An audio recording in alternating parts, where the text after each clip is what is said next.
Mafia Atiq Ahmad के सबसे छोटे बेटे अबान अहमद की सड़क हादसे में मौत के बाद अब एक ऐसी कहानी सामने आई है जिसने हर किसी का ध्यान खींच लिया है।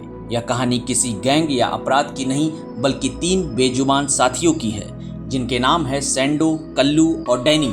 बताया जाता है कि अतीक अहमद की तरह अबान को भी विदेशी नस्ल के कुत्ते पालने का बेहद शौक था।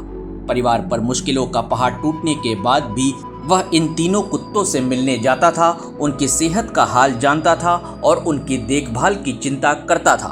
उमेश पाल हत्याकांड के बाद अतीक परिवार पूरी तरह बिखर गया। बड़े भाई असद की इनकाउंटर में मौत हो गई, फिर अतीक और अशरफ की हत्या कर दी गई। शाइस्ता परवीन फरार हो गई और परिवार के कई सदस्य जेल पहुंच गए। इसी उथल पुथल के बीच इन विदेशी नस्ल के कुत्तों की देखभाल भी प्रभावित हुई। स्थानीय लोगों के मुताबिक बाद में सैंडो, कल्लू और डैनी की जिम्मेदारी दूसरे लोगों ने संभाली, लेकिन अबान जब भी मौका मिलता उनसे मिलने जरूर पहुंचता था। अबान और उसके भाई को कुछ समय के लिए बाल संरक्षण गृह भी भेजा गया था। रिहा होने के बाद उसने सबसे पहले अपने पिता और चाचा की कब्र पर फातिहा पढ़ी और फिर सामान्य जिंदगी में लौटने की कोशिश शुरू की, लेकिन किस्मत को कुछ और ही मंजूर था। गुरुवार को अबान अपने भाई अली अहमद से मिलने झांसी जेल जा रहा था।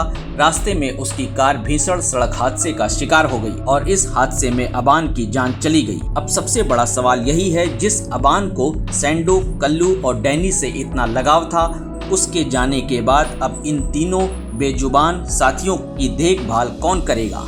यही सवाल अब लोगों के बीच चर्चा का विषय बना हुआ है। तो दोस्तों, आपको ये वीडियो कैसी लगी हमें कमेंट कर जरूर बताइए।